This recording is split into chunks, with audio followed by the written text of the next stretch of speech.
Very Reverend Father Eusebius Maranan, the citizens of the San Beda Republic,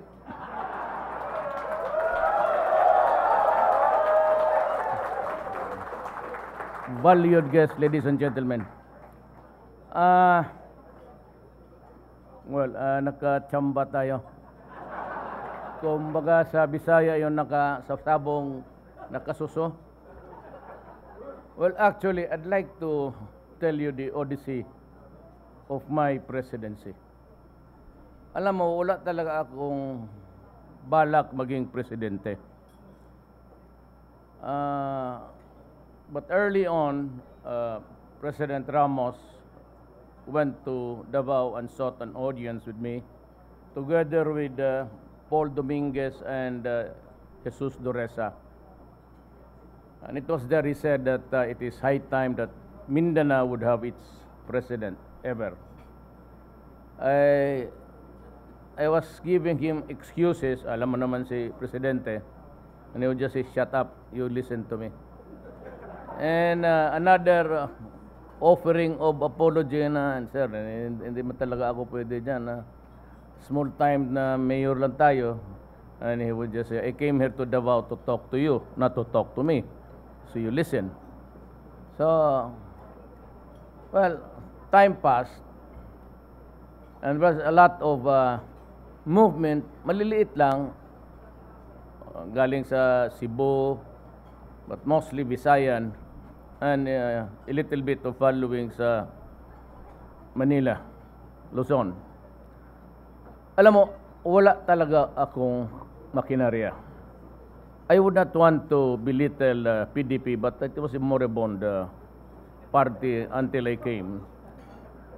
Wala namang wala siya doon tao, and we had to revive it. But I said, going back earlier, alam mo, since the time nag-usap kami ni Presidente, up to the time when they were presenting their platforms of government, yung tatlong kandidato pagka-presidente never talked or mentioned anything about Mindanao. Eh sabi ko, ang pinaka-problema ng Pilipinas, hindi nga itong droga eh.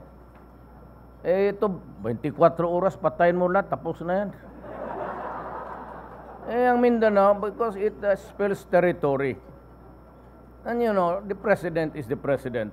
Alam niya, kaya pumunta siya sa akin, what's going to happen to Mindanao? There's a war going on. There might be a lull kasi huminto tayo. We're talking to Murad, and back-channeling kami ni Presidente kay Nur Miswari. We have the number of Nur, we can get to talk to him. Pero walang sa tatlo na may platform about Mindanao. Remember that Murad said, I will go to war if there is no BBL. Pakahirap yan. And true enough, wala talaga ang BBL. But sabi ko early on, madelikado to. Ano ba trying to find out kung ano ba ang mangyari sa Pilipinas? But still, during the filing of the certificate of candidacy, I did not file anything. It was not until after I was substituted sa deadline, sa last day pa, because there were really the urgings now of what will happen to the country. Alam mo, ang mahirap kasi sa Moro, you might want to know, ang lola ko Maranao eh. But my grandfather, si Chinese, talagang galing Xiamen. Mahirap itong na mapahiya. Kasi pag mapahiya ito, hihirit ito. Napahiya nga, so we had to talk to him repeatedly, and Jafar, na hang on, wag muna.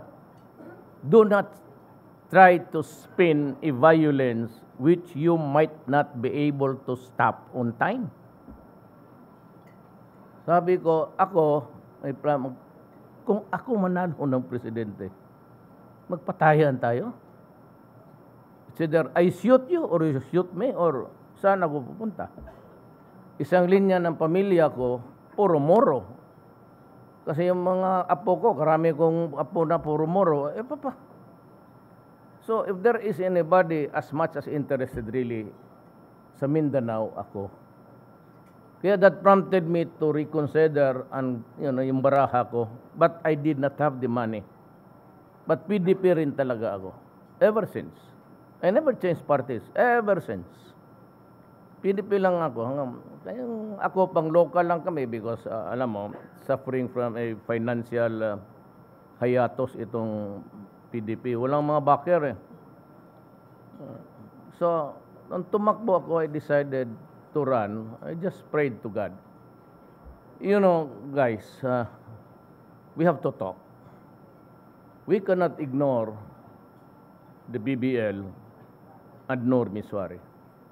Let me remind you that when Magellan landed in the Philippines in 1521, bringing with him Christianity, no offense intended, Katoliko ako. When he brought in the religion, Christianity, ang Islam was ahead by about mga 80 years. According to the archives ng Malaysia. Binabasa na. So they started to conquer the island. Naturally, they met the stiffest resistance sa Mindanao kasi may poste na doon. Nakapasok na ang Islam. And the Spaniards want to conquer the island and subjugated people there sa Christianity. Yung iba, nanalo sila, but most of the early fighters lumaban talaga. So it resulted in so many killings and massacre. Yan ang nakadiferensya. So it is historical that unless we address the historical injustice committed against the Moro people, there will never be peace in Mindanao. Ang last card dyan is pumayag na lang sila kung wala nang iba, federal. That is why I ran, ang centerpiece ko talaga was federalism. Yan ang inihingi ni Miswari, parang pinaka-areglo na lang. Kung hindi pa yan lulusot sa 6 years ko, believe me, mahirapan na kayo. Hindi ko naman sinasabi na because may dugo akong Maranao, I could just go there anytime and I can enter Mindanao kung through the back door to the front gate because I have the goodwill and the filial feelings of the people there. Yan ang walang kandidato no.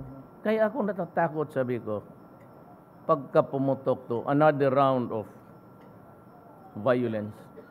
Ang problema, sabi ko sa Moro, bakit kayo maghahanit sa mga taong Mindanao na ang Maynila nga ang naggumagawa ng batas ng BBL, pati yung mga batas to enable it to be implemented.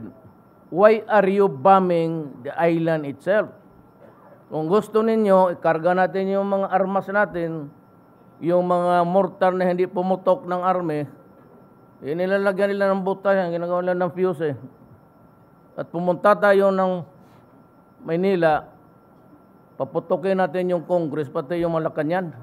Bakit mo patayin yung kapwa mo tao dito na? Lahat naman kami may gusto eh. So, doon ang... Then the next was really the corruption. And ang drugs, my God. Tong corruption, in my time, during my watch, there will be no corruption, period. Kaya yesterday, I was reading the Inquirer or isa pa, Daily Bullet. Yung letters to the editor, meron doon babae that she was given the go around. She had to kept on going back to the, sinabi ko sa staff, hanapin ninyo ito. Kung anong opisina nito, sabihin ninyo, pinatawag ko sila dito. Kakasabi ko lang sa inaugural speech ko, you are paid to do your work. Kung gusto mo hindi mo kaya ng gobyerno magbayad, maghanap ka ng ibang, punta ka kay Ayala o kay Gokongwei. Don't give you a better salary, but kung sa gobyerno pumasok ka, hanggang diyan ka lang talaga. You must do that. When you enter into government service, you must realize na hanggang diyan ka lang. And that is very important. Ay, corruption, left and right, pati yung mga bala. That's why is this government oppressing its own people?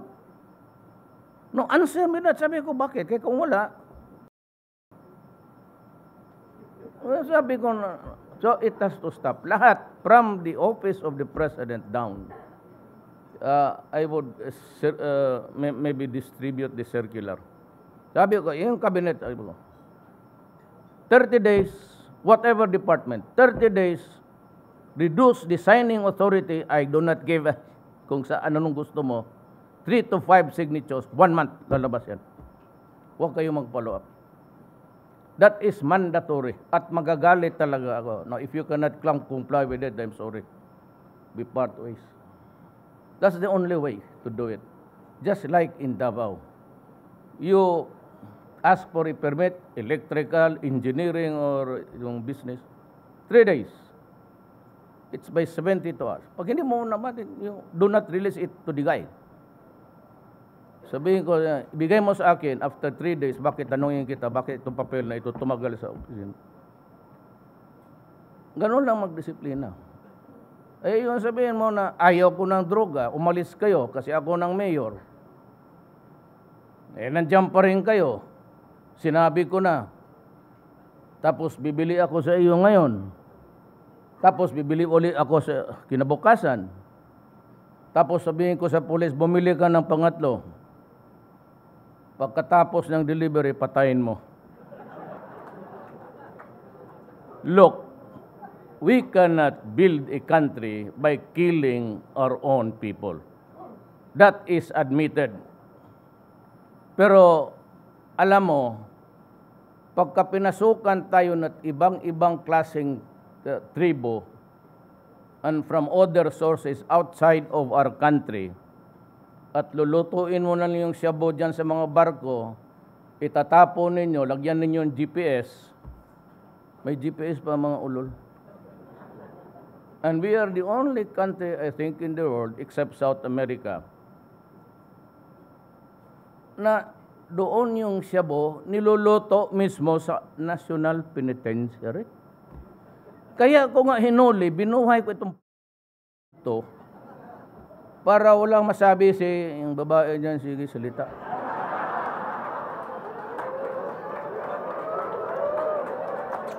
Sige, buhayin ninyo.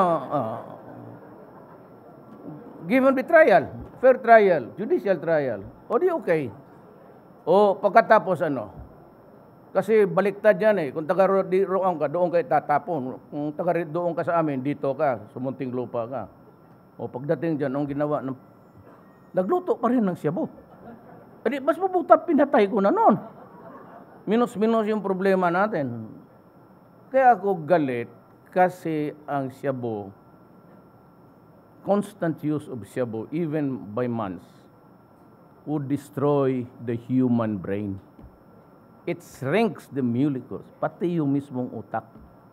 Actually, sabi ng forensic sa Mexico, because they're starting to do meth, kasi mahal yung heroin ngayon, pati mura na nga dito Mabuti pa yung mga sapapis. Because marijuana, heroin, cocaine, they're grown naturally. Wala masyadong chemicals. Itong shabu, ang tubig na luto niya, yung tubig sa baterya ng sakyanan.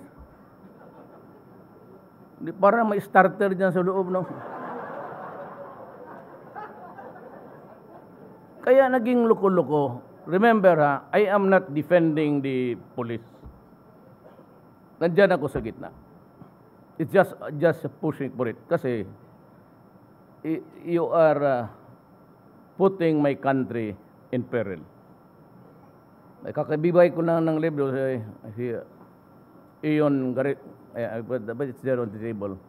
It's sold online. Bilhin ninyo. Pagkatapos ninyong mabili basahin ninyo at humarap kayo sa akin, sabihin ko, mali ako o tama? And 4 or 7 years, if nobody interdicts the drug business in the Philippines, we will be a narco-politic. Kaya tatapusin, may magtatapos talaga nito, and I have placed the burden upon myself. Tatapusin ko ito even at the cost of my honor, my life, and the presidency itself.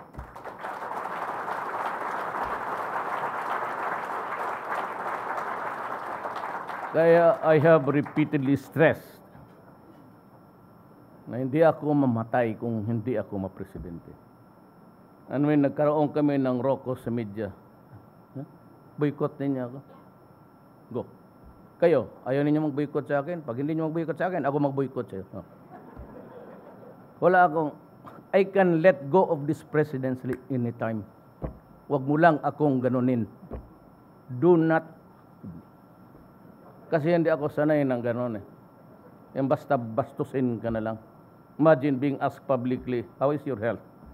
Oh, I'm fine. So, where is your medical report?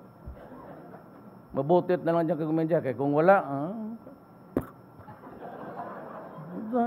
bastusin ka na. Di bastusin ko rin kayo. Wala akong... Hindi tayo magkaintindihan dito. For the things that I order the police and the military to do it, I am the one, ultimately, legally responsible for it. Ako, wag sila. Wag mo i-demanda ang polis. Walang mangyari dyan. Bigyan ko na sa yan sikrito. Naghanap ako sa Constitution. Pesan beda tayo eh. Kaya siyempre, paano itong we are arrayed against us? Nakita mo naman dito, mas in love sila gaya ng, I have to mention yung due process. Ano due process? Due process. Kung nasa korte ka na, bakit sabi, we were not given by the president due process? Tarantado ka pala. Hindi ako korte. Why should I give you due process? I cannot give you a lawyer. I cannot handle a proceeding or proceedings against you. Ano, tawagin ko kayo sa malagay niya, murahin ko kayo doon. Tapos barilin ko kayo. Due process. Hingiin mo yan sa korte. And during the time when you are in custody being investigated, maybe.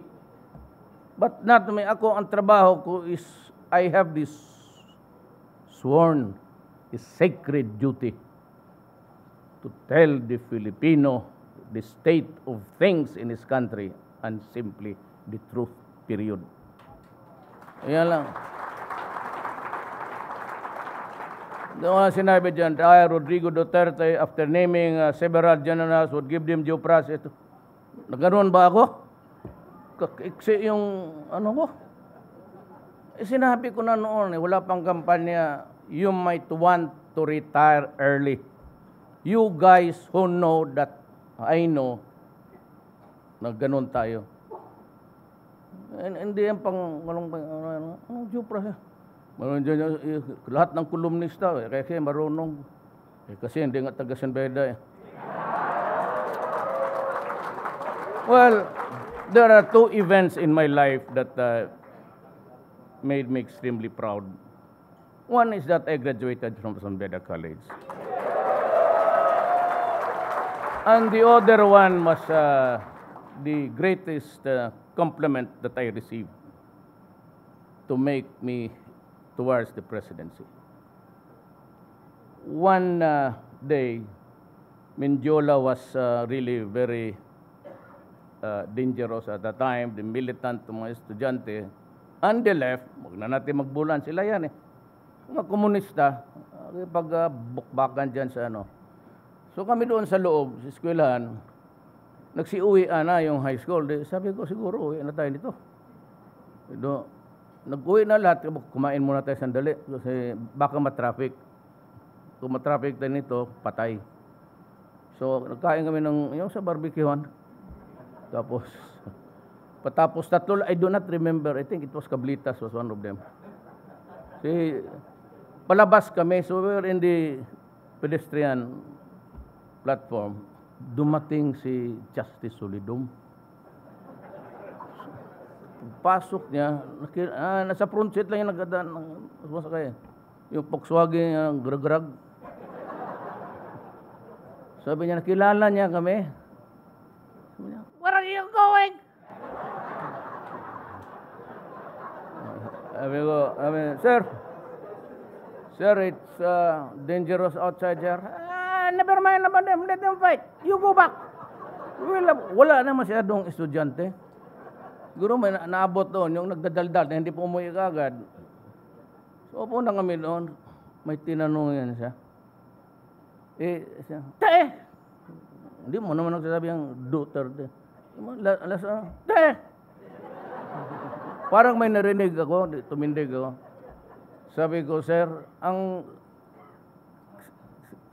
matanda na rin ako, 71 years old. Tapos sabi niya sa akin, dalawa kami, damn it, why are you standing?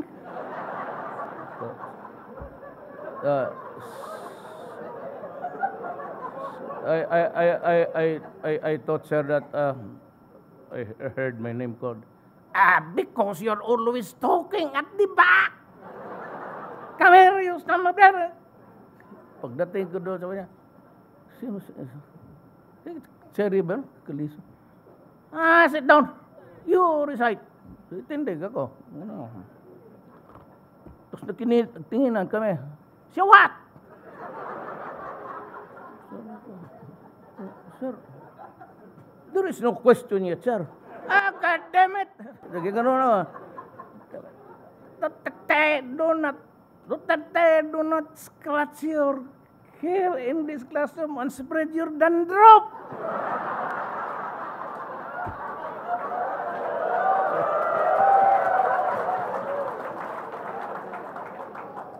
Keep it on your head. That is the only one you have.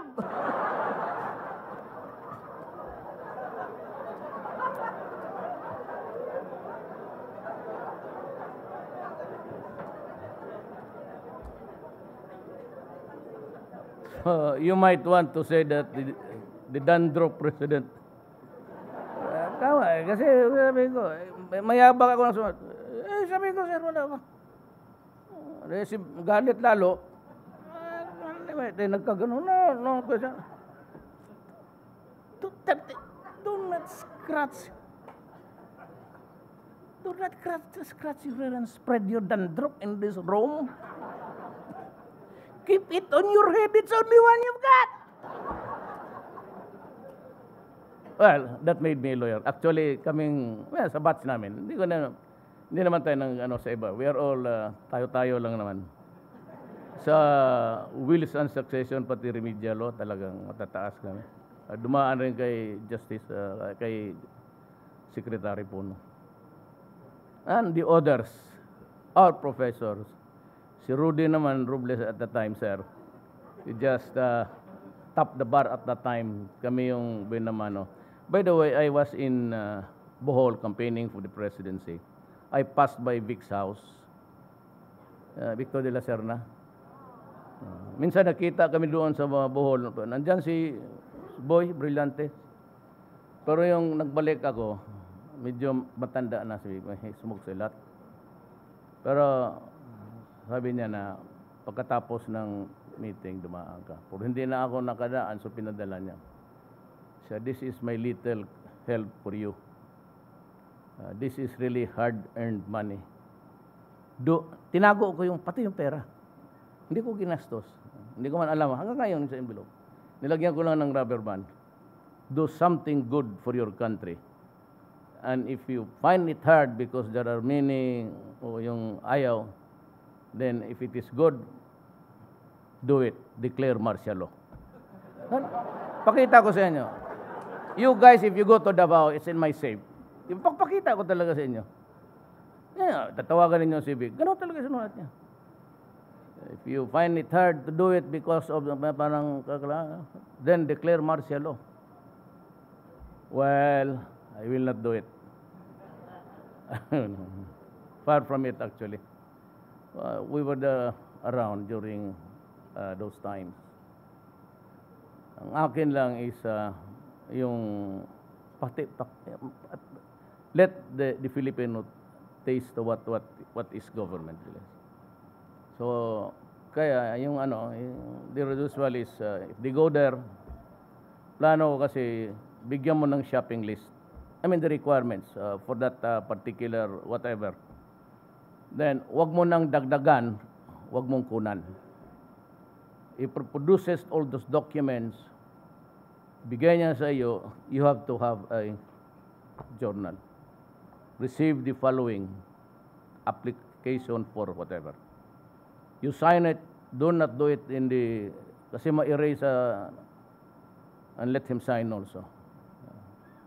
Bigyan mo ng stub, then go to the computer, ang laki ng gastos yung gobyerno to na tapos di ginagagamit. Then look at the workload.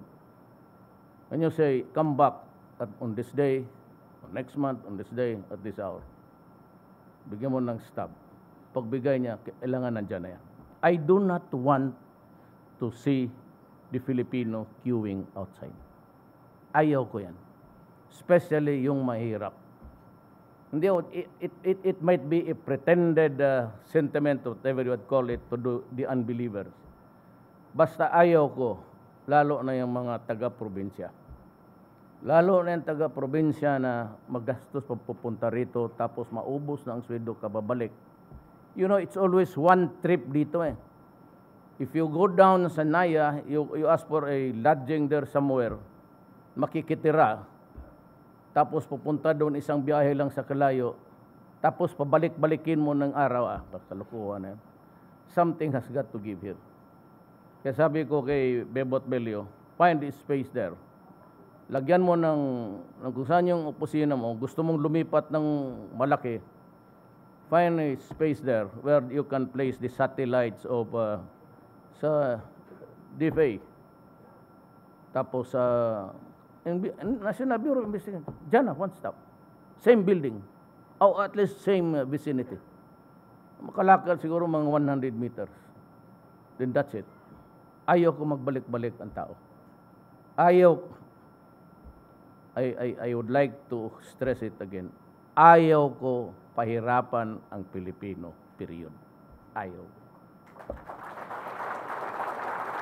So, mandatory yan, including the office of the President down to the barangay level. I will bind the local governments to strictly adhere to what the essence of government service is. Diyan tayo. Magtiis lang kayo kasi sa bagay 6 years lang naman to. Pero pagka nagka-diferensya tayo dito, umatras ka kasi talagang ayaw ko. Davao is what Davao is today. Kasi sinabi ko, here are the rules. Umalis kayo.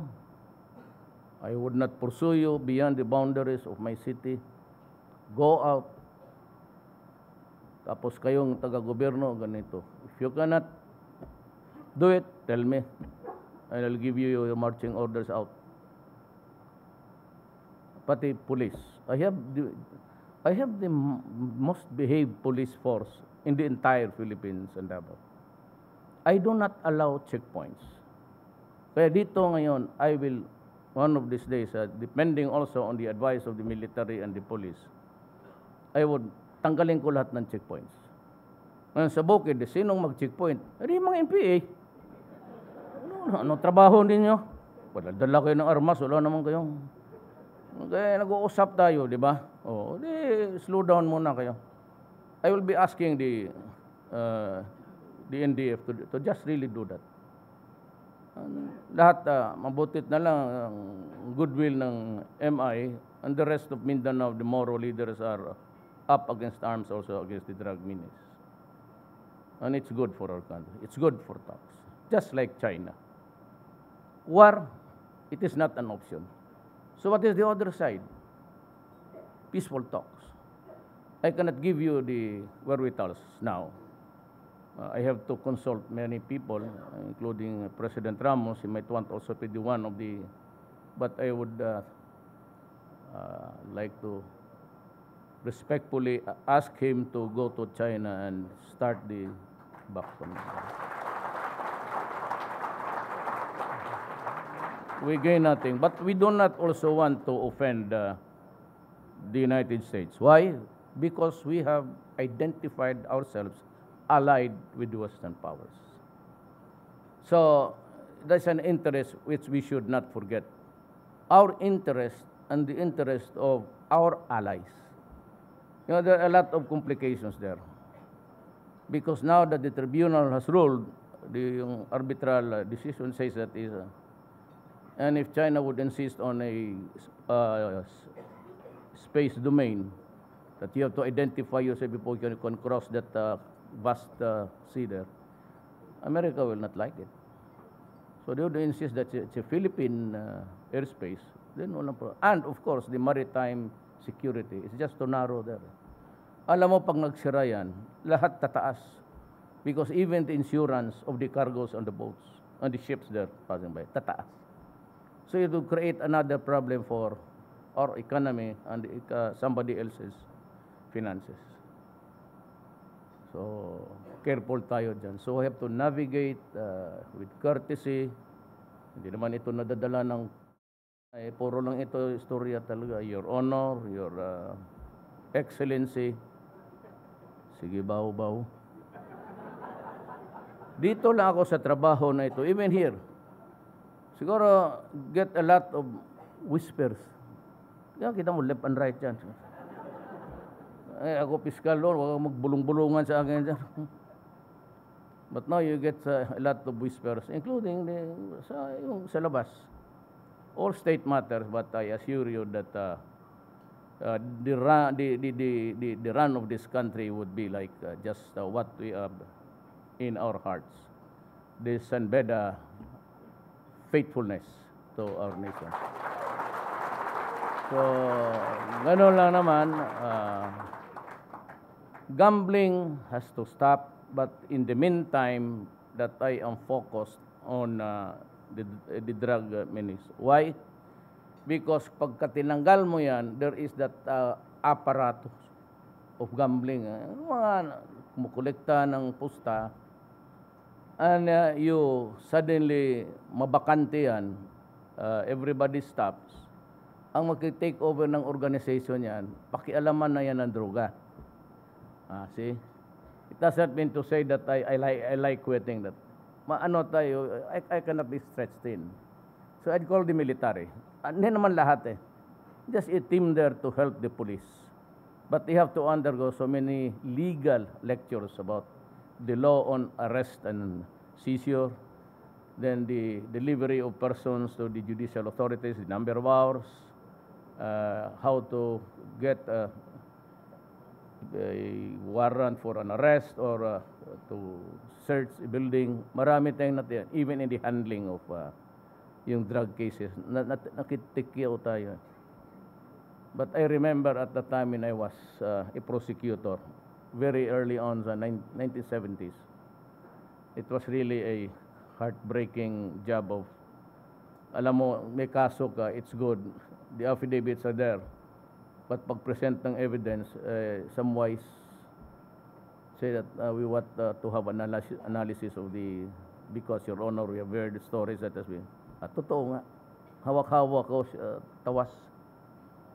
Kaya sabi ko, in my time, do not do it to me. Huwag sa akin, sa iba na lang. Sa iba na lang. Huwag sa akin kasi medyo mapapasubo tayo nitong lahat. But anyway, I cannot detain you for any longer. If there's anything that you'd like me to answer, let us convert this thing into a open forum if you like. Okay ako. Pero basta ako, iwas lang kayo dyan sa mga, saka yung mga abogado na gusto, lahat of tayo abogado, gusto na litigation namin sa, huwag naman yung mga drug lord, Sos Mariusep, Karaming kaso dyan na pakialam mo, bakit ba yung mga lagnod? Ibigay mo doon sa iba, ibigay mo doon sa taga-UP pati Ateneo.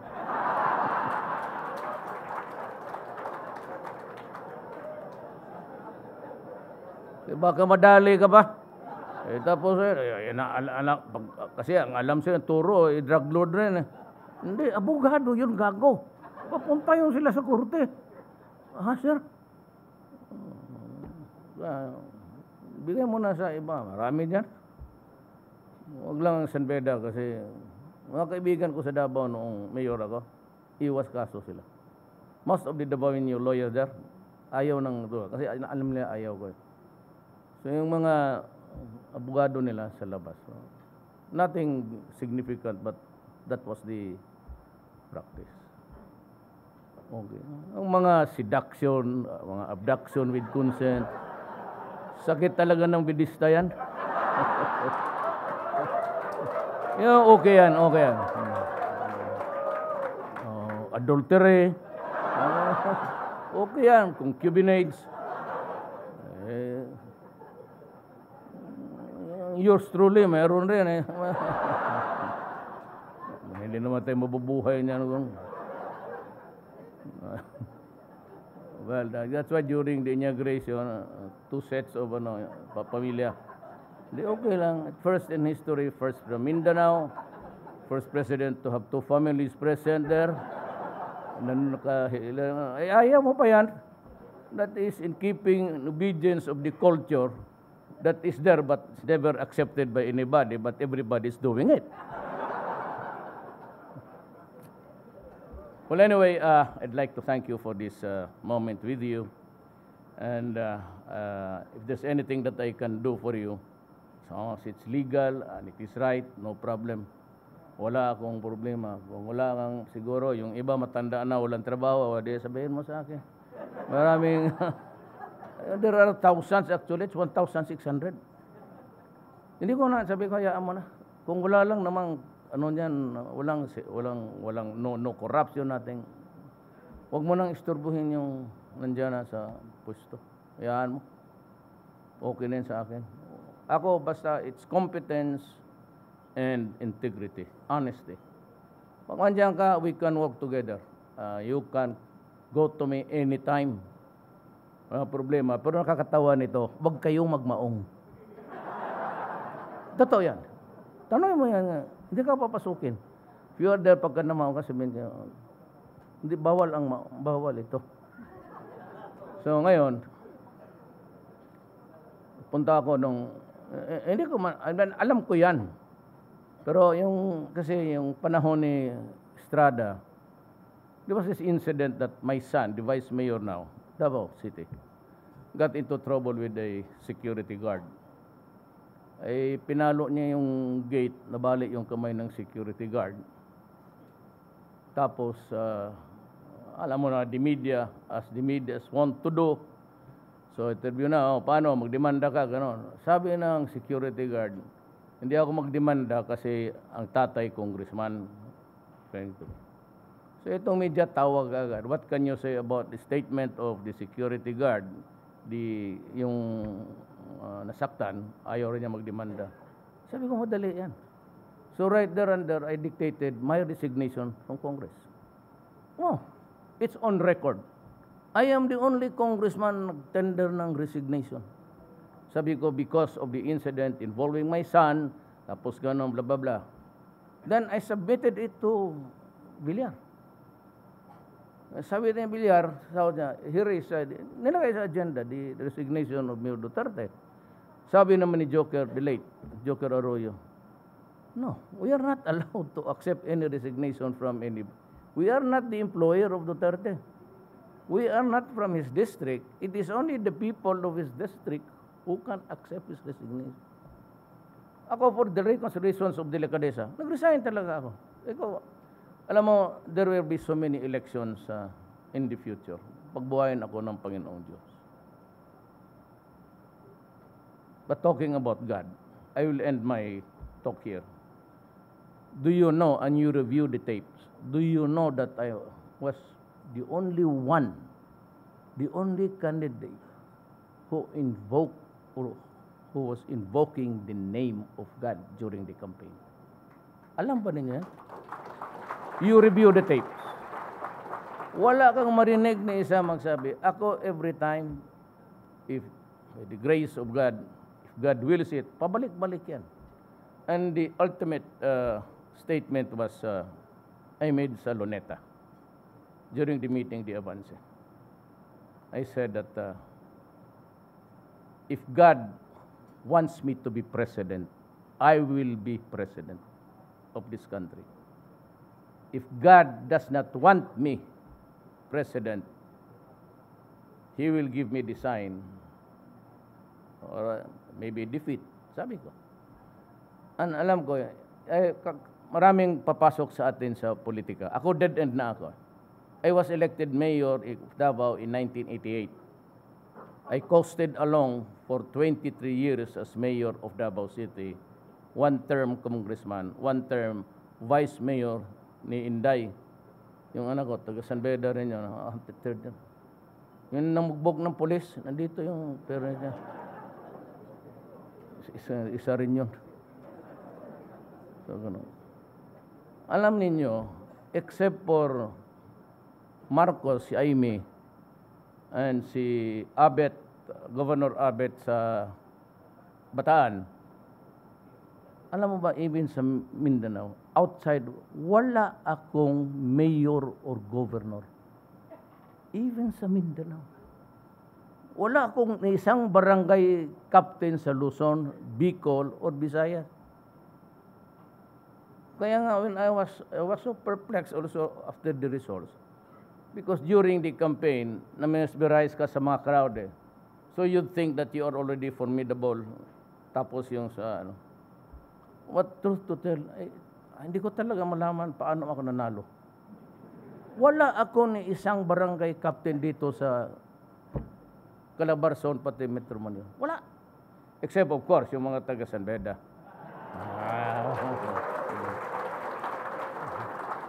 Kaya napakarami na pala natin. Akala ko ba bago lang itong San Beda. Pero mo, lahat ng taga San Beda bumoto. Di yun ang panalo sa akin. How many billions are there? Kagaya ni Ponce Doque. After President Ramos, siya ang una kong pinuntang kasi bidista. Alam mo, pagsabi mo, okay. Ponce, saan ka? Nandiyan yan. I offered him something. Ayaw ng cabinet. I offered him a cabinet post. But lahat naman ito sila, puro magagaling. Kasi regular ako. Nadisgrasya ako sa kutse. Kaya I'm hard hearing sa right ear. May fracture ako dito. Pero puro magagaling. Bit Aguirre. Cum laude. Art Tugade.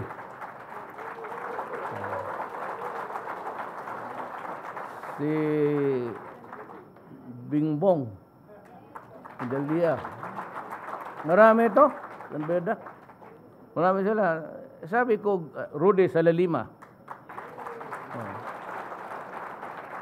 Ngayon ito sila. Sabi nila, ito si Duterte, walang kilala ko San Beda o taga Davao. That's a riddle. Oh, I'll give you the answer. Probinsyano ako. Nag-aral ako ng Maynila. Along the way, wala naman akong nakilala na talagang naging close. Except my wife. Kasi stewardess eh. Ito ang asawa ko, German, si Zimmerman. Kasi maganda yung pero ang kilala ko, taga Davao, far and wide, in between the years, yung sakasakay, sino mo kilala mo, except your wife? Sa Maynila, dito naman sa dormitoryo lang ng YMCA, pati sa eskwelahan. So sino man ang makilala ko na brilliant, except si Sal, because talagang outstanding, Sal Panelo, at UP. Wala akong ibang kilala na bright. I was not invited to the socials here. They didn't even recognize me, my name. Wala. Except sa eskwelahan. So, ang nakuha ko, yung kilala ko ng mga bright. Carlos Dominguez, de Finance, kababata ko yan since kindergarten. Valedictorian yan hanggang natapos yan sa, I don't know what school sa Amerika. So, puro kilala ko. Ang kilala ko lang na may, si Pagcor, si Andrea, she campaigned for me. Yung talagang, so yan lang nakilala ko sa buhay ko. Hindi yun na sila yung kinuha ko, yung mga, kasi wala namang ibang nag-apply, siya ako hanap. So, yun ang sikreto doon. Kasi wala akong kakilala. Ang kilala ko lang ang mga bright. Ang mga, puro mga Tweet Aguirre, ito Tugade, bright boy yan. Sunny Dominguez, valedictorian. Puro valedictorian. Ang presidente, 75 lang. Okay lang naman. Jess Dureza, maging classmate ko yan. Valedictorian. Nakita ko nga yung grado niya, yung general weighted average, pag-graduate namin. Sabay kami kumuha ng card. Sabi ko, tingin ko sa kanya, Jess, ilang iyo? Kaya, 96 ba? Yung iyo, kuha ko naman. Ay ko, wala. Kukunin ko pa. Tama nga, paglabas 78. But by the way, Jess Dureza is working for me. So is Sunny Dominguez, Artugade, and Vit, and Cesar. All brilliant, working for ordinaryong bidista lang. Pero, salamat po.